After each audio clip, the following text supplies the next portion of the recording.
So, రోజు మనం ఒక ఛాలెంజ్ పెట్టుకుంటున్నాం. ఛాలెంజ్ ఎంతో మహత్తరమైనది. మనం విన్న జ్ఞానాన్ని ఆచరణలోకి తీసుకొస్తుంది.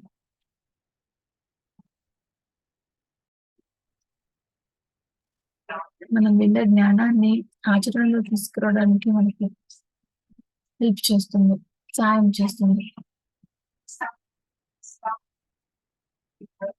పత్రి సార్ అందుకే అంటారు, ఛాలెంజ్ అంటే సార్ దీన్ని వ్రతం అనే పేరుతో చెప్పేవాళ్ళు. సో, మనం వ్రతం చేయడం వల్ల ఏం జరుగుతుంది అంటే, మనం గతంలో అనుకున్నాము, గతంలో గుర్తు చేసుకున్నాము ఆల్రెడీ. మరొకసారి ఇవాళ గుర్తు చేసుకున్నాం. వ్రతం వలన మనసు కంట్రోల్‌లో వస్తుంది. మనసు కంట్రోల్‌లో ఉండడం వలన ఎంతో ఆత్మశక్తి పెరుగుతుంది. ఆ పెరిగిన ఆత్మశక్తితో మన సంకల్పాలు తొందరగా సిద్ధిస్తాయి. నేను ఇవాళంతా ఇది తినను, ఇవాళంతా మాట్లాడను, ఇవాళంతా ఫోను చూడను. సో, మనం ఒక వ్రతం పెట్టుకుంటుంటే, ఆ వ్రతం మహత్యం ఏంటంటే, మనసు కంట్రోల్‌లో ఉంటుంది. ఆత్మశక్తి పెరుగుతుంది. ఆ పెరిగిన ఆత్మశక్తితో మనం సంకల్పాన్ని త్వరగా సిద్ధించుకోవచ్చు. ముఖ్యంగా మనము మనసుని కంట్రోల్ పెట్టుకోవచ్చు. మన వ్రతాలు చూస్తే, ఉపవాసాలు చూస్తే, మనం పండగలకు ఉపవాసాలు చేసినప్పుడు ఎంతో నిష్ఠతో చేస్తాము. ఎంత ఆకలిగా ఉన్నా ఉపవాసం ఉంటున్నాం, ఉపవాసం చేస్తాము. ఎంతో స్ట్రిక్ట్‌గా చేస్తాం. ఎలా అంటే అనుకున్నాం కాబట్టి, దేవునికి మొక్కుకున్నాం కాబట్టి, లేకపోతే పండగ కాబట్టి. సో, మనం చేస్తున్న అక్కడేం జరుగుతోంది, మన మనసుని మనం కంట్రోల్ చేసుకుంటున్నాం. తినాలనిపిస్తుంటుంది కానీ లేదు. కంట్రోల్ చేసుకుంటాము. ఇంకోటి మొక్కుకున్నాం కాబట్టి ఇంక నిష్ఠతో ఉంటాం. కంట్రోల్‌లో ఉంటాం. దేవునికి సంబంధించింది కాబట్టి ఖచ్చితంగా కంట్రోల్‌లో ఉంటాం. అంటే మన మనల్ని మనం కంట్రోల్ చేసుకోవడం మనకు సాధ్యమైందే. అలవాటైనదే. ఒకేమి కాదు. మనకు అలవాటుంది మనల్ని మనం కంట్రోల్ చేసుకోవడం. అని అన్ని, అన్ని దిశల ఒకే టాపిక్‌లో కాకుండా, కేవలం ఆహారం తినకుండా అనేది కాకుండా అన్ని విషయాల్లో కూడా మనం మన మనసుని కంట్రోల్ చేసుకోవడానికి ఈ ఛాలెంజెస్ ద్వారా మనం ప్రయత్నం చేస్తున్నాం. మనల్ని మనం సరైన మార్గంలో ఎంచుకోవడానికి ప్రయత్నం చేస్తున్నాం. ఇది ఒక ట్రయల్ లాగా చూద్దాం. దీన్ని ఇంకా మెరుగుపరుచుకుందాం నెక్స్ట్ టైమ్‌లో. మరి ఇవాళ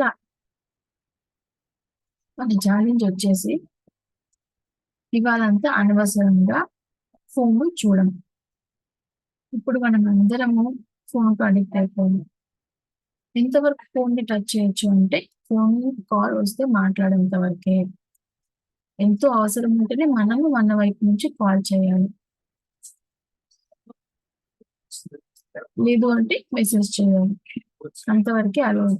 ఇంకా మెసేజెస్ చూడడంలో కూడా అన్ని గ్రూపులు అట్లిట్లా చూడకుండా, ఎవరైనా పర్సనల్ మీకు మెసేజ్ పెడితే అది ఒకటి చూడాలి. అంతే. హలో అని మాట్లాడాలి. ఏదైనా ఇంపార్టెంట్ ఉంటే మెసేజ్ పెట్టాలి. ఎవరైనా మనకు మెసేజ్ ఇచ్చింటే, పర్సనల్ మెసేజ్ ఇచ్చింటే అదొకటే చూడాలి. ఇంకా గ్రూప్స్ చూడకూడదు. యూట్యూబ్ అస్సలే చూడకూడదు. ఏదైనా ఒక మాస్టర్ టైం జరుగుతుంది అంటే ఒక్క క్లాస్ యూట్యూబ్ ద్వారా వినొచ్చు. కేవలం ఒక్క క్లాస్ వరకే. దాని పక్కన వీడియో, ముందు వీడియో ఇవన్నీ మనం టచ్ చేయకూడదు. సో, ఇవాళ నో ఫోన్ డే. మనం ఇవాళంతా అనవసరంగా ఫోను చూడం.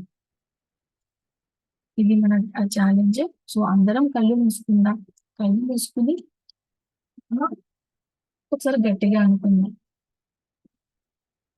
నేను ఇవాళ అనవసరంగా ఫోను చూడను. అనవసరంగా అనవసరమైన గ్రూప్స్‌లో చాట్ చూడడం కానీ, అనవసరంగా యూట్యూబ్‌లో వీడియోలు చూడడం కానీ చేయను. అవసరమైనంత వరకు ఫోన్‌లో హలో ఎవరైనా ఫోన్ చేస్తే అవసరమైనంత వరకే మాట్లాడతాను. నేను ఎమర్జెన్సీ ఉంటే అవసరమైనంత వరకే ఫోన్ చేస్తాను.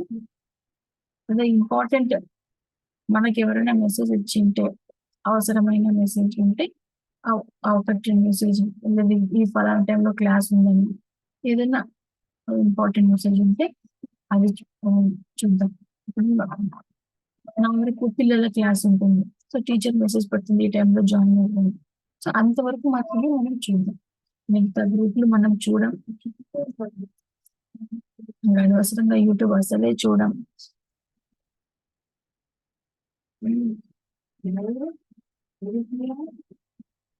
టైం దొరికింది అంటే ఒకటో రెండో వీడియో డైరెక్ట్ ఆ వీడియోకి వెళ్దాం అంతే. ఆ వీడియోస్ ని పైకి కిందకి తిప్పకుండా జస్ట్ ఒక వీడియో పెట్టుకుందాం, పని చేసుకుందాం. సో ఇది మన ఇవాల్టి ఛాలెంజ్. ఇది భద్రసా వీడియోలోకి వెళ్దాం.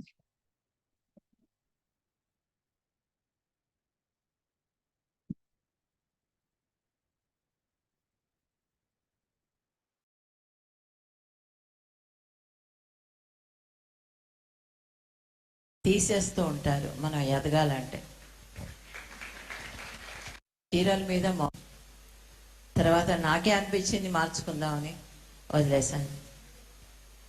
అంటే ఆ మోహం తీరిపోయింది అనమాట.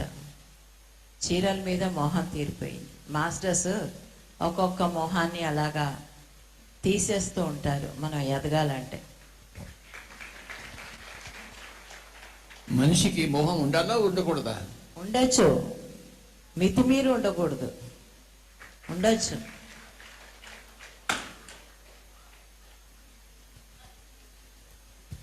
మనిషి ఎంతసేపు ధ్యానం చేయాలి? ఎంతసేపు అన్నా చేయొచ్చు. వాళ్ళ శక్తి ఎంతసేపు కూర్చోవాలంటే అంతసేపు చేయొచ్చు. 24 గంటలు చేయొచ్చు, 22 నిమిషాలు చేయొచ్చు, వాళ్ళ ఇష్టం. ఒక ఎక్స్పీరియన్స్ చెప్పండి. సెన్స్ ఆర్గన్స్, ఇంద్రియాలు, ఆ ఎక్స్పీరియన్స్ చెప్పండి. ఒకసారి ధ్యానం చేస్తుంటే ఇలాగే ఒక శరీరం నుంచి బయటకు వచ్చాను. బయటకు వచ్చినప్పుడు పైన ఆకాశంలో అలాగా తిరుగుతూ ఉన్నట్టు అనిపించింది. కింద ఒక కొలనులాగా ఉంది. ఆ కొలనులో ఒక ఆయన ధ్యానం చేస్తూ కనిపించాడు. ఈయన ఎవరు ధ్యానం చేస్తున్నారు అని అనుకుని తిరిగి చూస్తుంటే ఆయన చుట్టూ ఒక 9 మంది సేమ్ అలాంటి ఆయన లాంటి మనుషులే 9 మంది ధ్యానం చేస్తున్నారు. అప్పుడు కిందకి దిగి ఆయన పక్కన కూర్చున్నాను. కూర్చుని ఈ 9 మంది ఎవరు అని అడిగాను. 4 ఏమో నా గుణాలు, 5 ఏమో నా ఇంద్రియాలు. ఈ పంచేంద్రియాలు కానీ వీటన్నిటినీ కంట్రోల్లో పెట్టుకోవాలి. ఎప్పుడైతే ఈ గుణాలన్నిటికీ మనం అధిగమిస్తామో ఆ ఇంద్రియాలన్నీ మన కంట్రోల్లో ఉంటాయి అని చెప్పి ఆయన చెప్పారు అన్నమాట. మళ్ళా పైకి వెళ్ళి వెనక్కి తిరిగి చూస్తే అది ఒక పద్మంలాగా ఉండింది. ఆ షేప్, ఆ పద్మం మూసుకోవడం, ఆ ఋషి ఒకడే ఉండడం కనపడింది అన్నమాట. అది పేరు భగీరథుడు.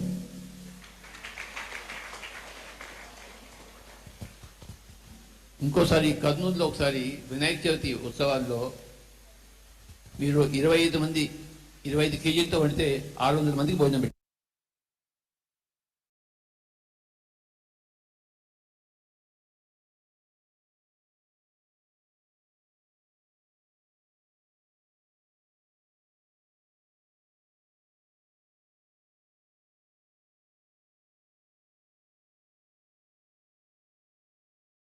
పెట్టారు. ఎలా పెట్టారు దాని గురించి? మేము కర్నూలులో ఒక ఇంటికి మారామన్నమాట. ఆ ఇంట్లో అది ఫ్లాట్స్, అవి నాకెవరూ తెలీదు. కొత్తగా వెళ్ళాము. వాళ్ళందరితో నేను పరిచయం పెంచుకోవాలంటే ఏం చేయాలంటే వినాయక చవితి వచ్చింది.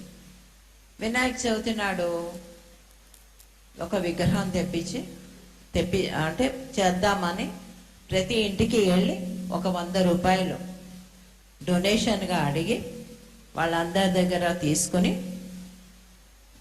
ఆ రోజు పూజకి రమ్మని చెప్పి వాళ్ళందరి చేత పూజ చేయించి, పూజారిని పిలిచి పూజ చేయించి అందరికీ భోజనాలు పెట్టాలని నా ఉద్దేశం. భోజనాలు ఎంతమంది ఉన్నారంటే 50 మంది ఆ ఇంట్లో వాళ్ళు, ఒక 50 మందో 25 మందో అక్కడ ఉన్న లేబర్. ఎంత తిన్నా వాళ్ళు 100 కేజీలు బియ్యం కంటే ఖర్చు కావు. 100 కేజీలేండి, 25 కేజీల కంటే ఖర్చు కావు. సరే అని చెప్పేసి నేను అంతే 25 కేజీలు తెప్పించి తగ్గిన సరుకులన్నీ తెప్పించి వడ్డిస్తున్నాను.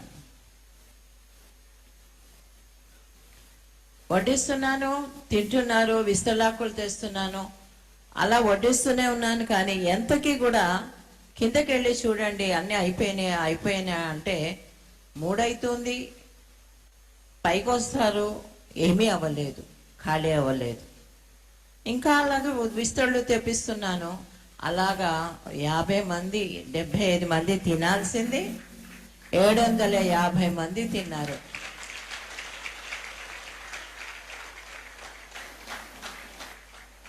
అంటే ఆ రోజుల్లో ధ్యానం అనేది విన్నాను కానీ అక్షయం అనేది విన్నాను కానీ అనుభవంలోకి మాకెవరికి తెలీదు, చాలా కొత్త.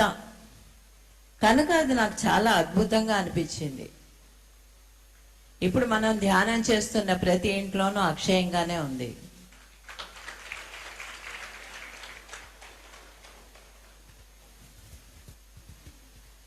ఫస్ట్ పిరమిడ్ కట్టినప్పుడు మీకు ఏమనిపించింది? మందిరం కట్టాలి కదా, పిరమిడ్ ఎందుకు కట్టారు? మందిరం కట్టాలి కదా, పిరమిడ్ ఎందుకు కట్టారు? నువ్వే కదా పిరమిడ్ కావాలని అండి.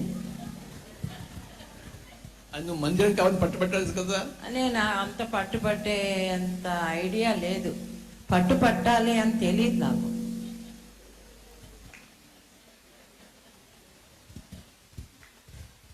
మరి ఇప్పుడు ఎందుకు పట్టుబట్టే వశిష్ఠ గౌతమ్ కావాలని?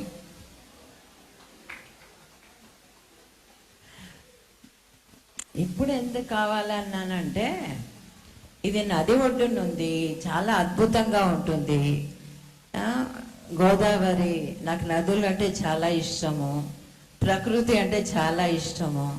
ఇక్కడ వశిష్ఠ గౌతమి అద్భుతంగా ఉంటుంది. తక్కినవన్నీ చూశాను, నేచర్లో ఉన్నాను, వ్యాలీలో, ఖడ్తాల్లో కానీ కైలాసపూర్లో కానీ. ఇదేదో డిఫరెంట్గా అనిపించింది కనుక ఇక్కడ ఉందామని వచ్చాను.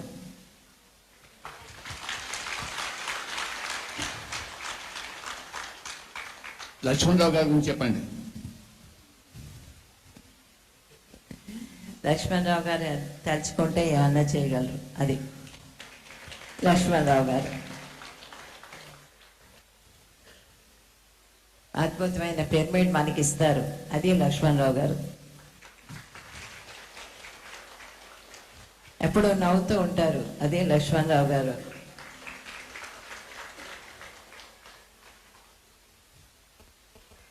ఎప్పుడైనా కూడా ఈజీగా ఫీల్ చేయనిస్తారు. అదే లక్ష్మణరావు గారు. ఎంతసేపు నువ్వే నా క్వశ్చన్స్ వేసేది, నేను అయ్యేద్దా?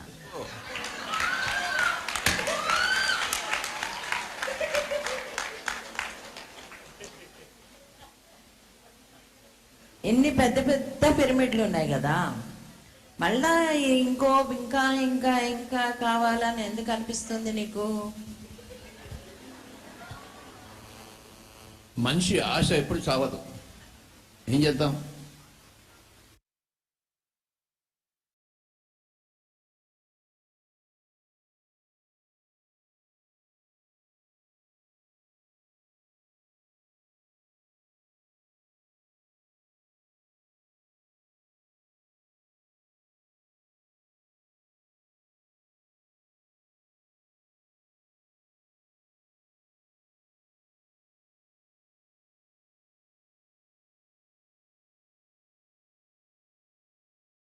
మనిషి ఆశల పుట్ట.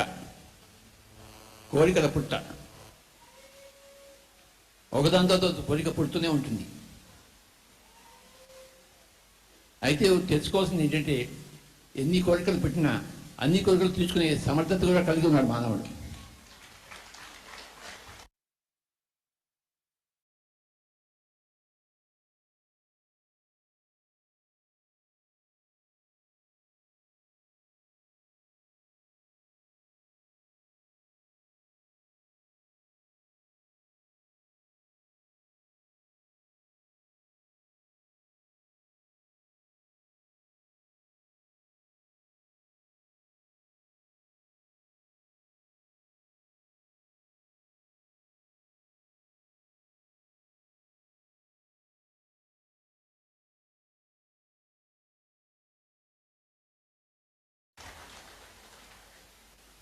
అదే ఆట అంటే.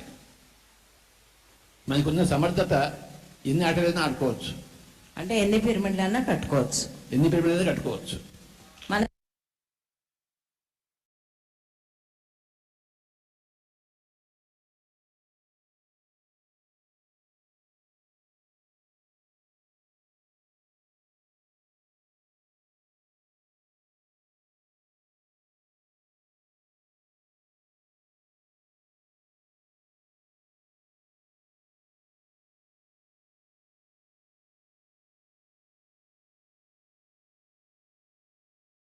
మనకు అంత సమర్థత ఉంది.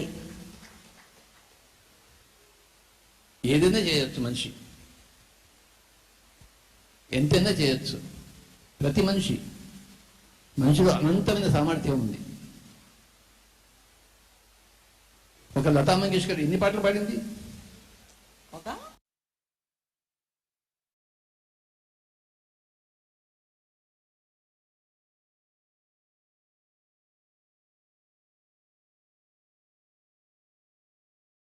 లతా మంగేష్కర్ ఎన్ని పాటలు పాడింది? అవును, నిజమే, కరెక్టే, ఎన్ని పాటలు పాడింది, మరి అద్భుతంగా పాడింది. ఆవిడకే గుర్తులేవేమో కొన్ని పాటలు. అలాగే ఒక మనిషి ఎంతైనా చేయొచ్చు. అందరూ ఎంతైనా చేయొచ్చు తెలుసుకోవడమే ఆధ్యాత్మికత.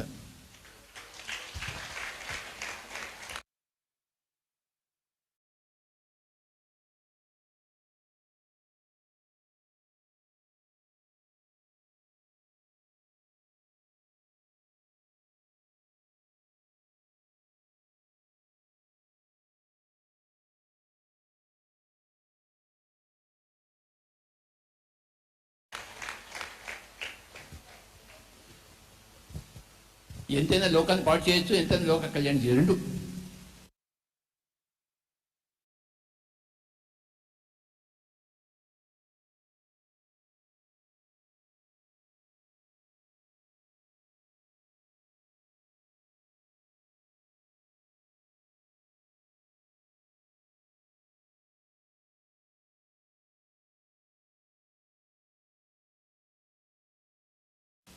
హిట్లర్ లోక పాడని చేశాడు.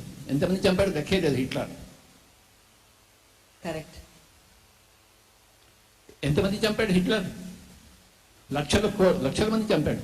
అవును, మరి లక్షల మందిని చంపవచ్చు, దాని సభ్యుని బాగు చేయవచ్చు. మనం మనిషికి అంత సమర్థత ఉంది. అంత సమర్థత ఉంది. ఎంతైనా నాశనం చేయొచ్చు, ఎంతైనా బాగు చేయొచ్చు. ఏది మనం కోరుకోవాలి? నీ ఇష్టం. ఏదన్నా ఏదైనా నీ ఇష్టం. ఏదన్నా ఏదైనా ఏదన్నా ఏదైనా సరే. ఏదన్నా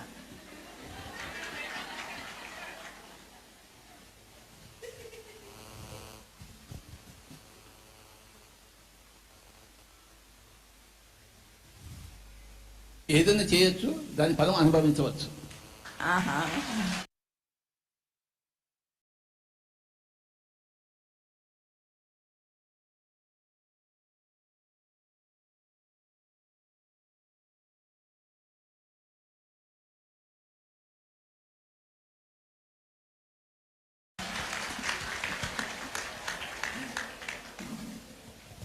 ఏదైనా చేయొచ్చు, ఎంతైనా చేయొచ్చు, ఎంత చేసినా దాని ఫలాలన్నీ అనుభవించవచ్చు. ఏది చేసినా నీ ఫలం ఎప్పుడూ దాని ఫలం ఉంటుంది. ఉంటుంది. నువ్వు నా వల్ల ఎన్నో కష్టాలు పడ్డావు, కానీ ఫలం దొరికింది కదా.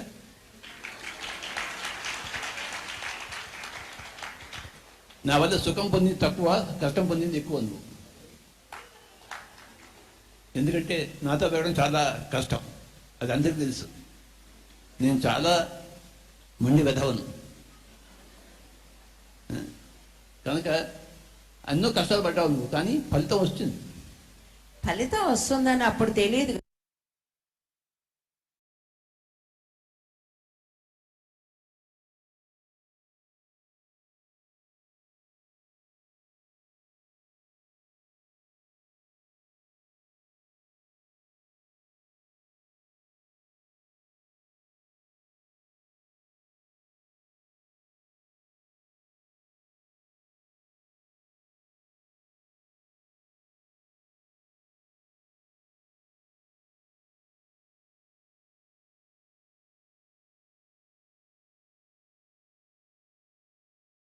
కదా కష్టపడినప్పుడు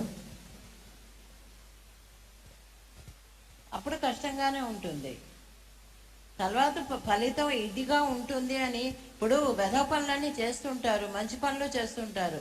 ఆ మంచి పనులు చేసినప్పుడు కానీ వెధ పనులు చేసినప్పుడు కానీ ఆ వెధవ పనులకి ఇంత కష్టం అనుభవించాలి అని వాళ్ళకు కూడా తెలియదుగా. తెలియజెప్పడమే మన పని.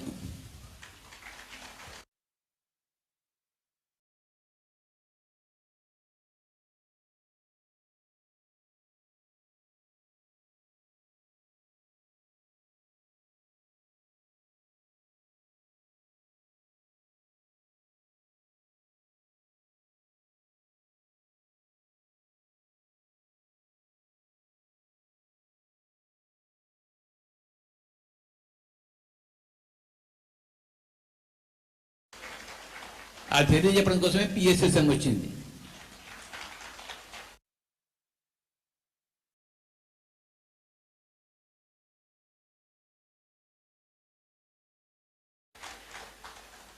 నువ్వు ఏ పని చేసినా దానికి పర్యవసానం ఉంటుంది. ఎంత చెడు చేస్తావు అంత చెడు నీకు జరుగుతుంది, నువ్వు ఎంత మంచి చేస్తావు అంత మంచి జరుగుతుంది అని చెప్పడం కోసమే మనం అందరం ఇలా కూర్చున్నాం ఇక్కడ.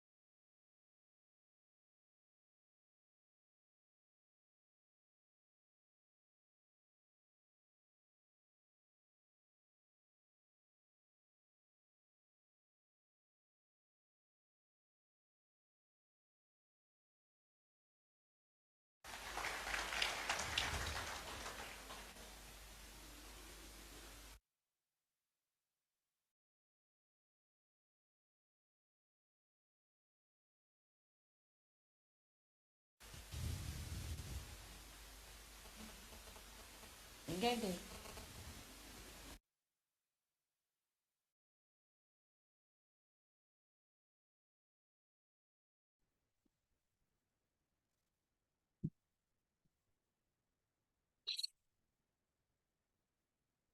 సో మనం ఇవాళ వింటూ వచ్చిన మాటలు ఏమంటే, మోహం ఉండొచ్చు కానీ మితిమీరి ఉండకూడదు. ఎంతసేపు మనం ధ్యానం చేయాలి అంటే మేడం అన్నారు 24 గంటలైనా 20 నిమిషాలైనా, అది వారి ఇష్టం అని చెప్పారు. సో నెక్స్ట్ మేడము అనుభవం చెప్పండి అని ఒకటి అడిగారు సార్.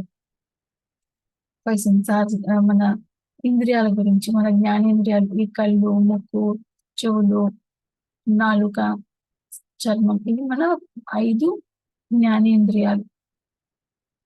వీటికి సంబంధించి మేడంకి ఒక ఎక్స్పీరియన్స్ ఉంది. ఆ ఎక్స్పీరియన్స్ అడిగారు సార్ చెప్పమని. సో మేడం ధ్యానం చేస్తుంటే మేడం శరీరం నుంచి బయటకు వచ్చారు. ఒక కొలను లాంటి ప్రదేశంలో ఉన్నారు. అక్కడ ఆ నది మధ్యలో ఒక ఒక యోగి ధ్యానంలో ఉన్నారు. ఆయన భగీరథుడట. సో ఆయన చుట్టూ ఆయన లాంటి వాళ్ళు 9 మంది ఆయన చుట్టూ ఉండి ధ్యానం చేస్తున్నారు. సో ఎవరు వీళ్ళు అని మేడం అక్కడ అడిగితే, సో ఆ 9లో 4 మేడం యొక్క గుణాలు, 4 గుణాలు మనకి తెలుసు కదా, తమో గుణం, రజో గుణం, సాత్వికం, శుద్ధ సాత్వికం. సో 4 గుణాలు. తర్వాత 5 వచ్చేసి 5 ఇంద్రియాలు. సో మన గుణాలను బట్టి మన ఇంద్రియాలు కంట్రోల్లో ఉంటాయి.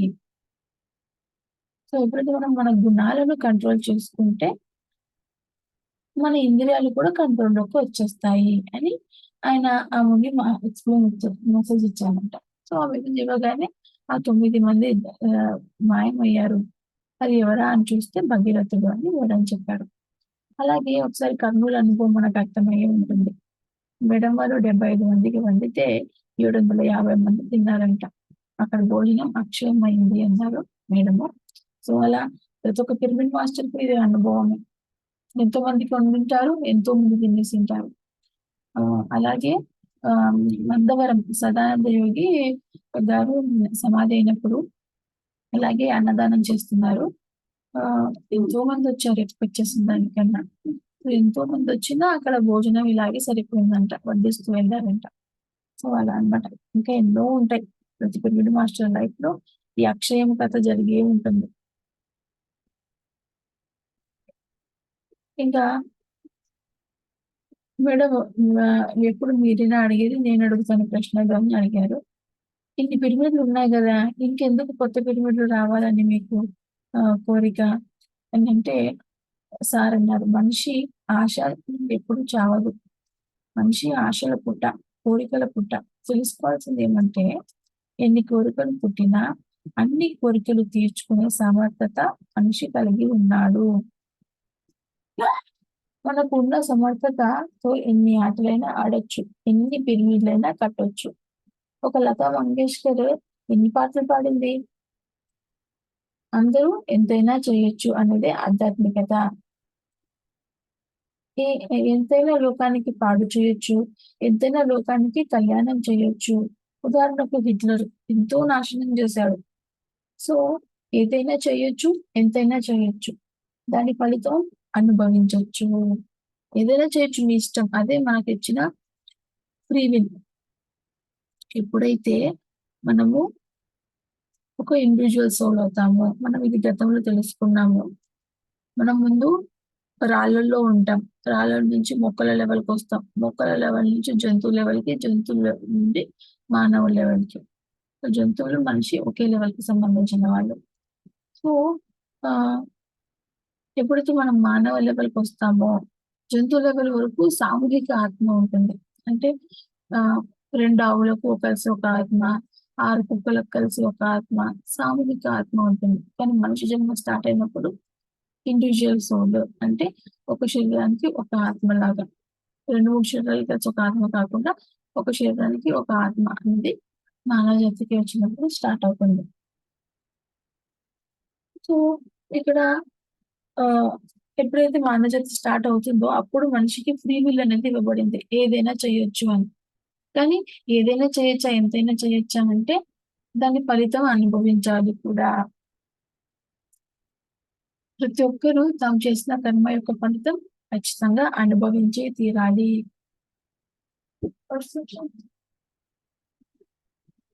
సో ఇంకా సార్ అన్నారు, పత్రి మేడము సార్తో ఎంతో కష్టాలు పడింది, ఇప్పుడు ఫలితం పొందుతా ఉంది. సో మేడం అడిగాను, ఫలితం వస్తుందని అప్పుడు తెలియదు కదా, మనం చెడు చేస్తే చెడు వస్తుంది, మంచి చేస్తే మంచి వస్తుందని ఫలితం వస్తుందని అప్పుడు తెలియదు కదా అని మేడం అంటే సార్ అన్నారు, తెలియచెప్పడమే మన పని, అందుకే PSSM ఉంది అని చెప్పారు. ఇంకో 2 నిమిషాలు ఉంది వీడియో, కానీ మనం అది నెక్స్ట్ టైం విన్నాము. సో ఇది ఫ్రెండ్స్, మరొక్కసారి మన ఇవాళ ఛాలెంజ్ ఏమంటే అనవసరంగా ఫోన్ చూడము. నేను అనవసరంగా ఫోన్ చూడను. ఏదైనా కాల్ వస్తే మాట్లాడతాను, ఏదైనా ఇంపార్టెంట్ మెసేజ్ అయితే చూస్తాను, అంతే. మిగతాగా అనవసరంగా వాట్సాప్ మొత్తం చూడడం కాదు, అనవసరంగా యూట్యూబ్ చూడడం లేదు.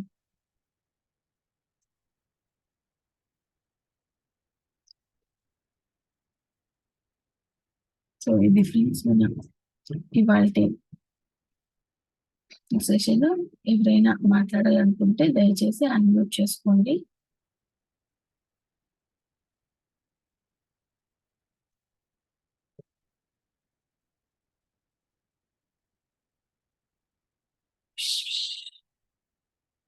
ఎవరు లేదంటే మనం మ్యూట్ చేసుకుందాం.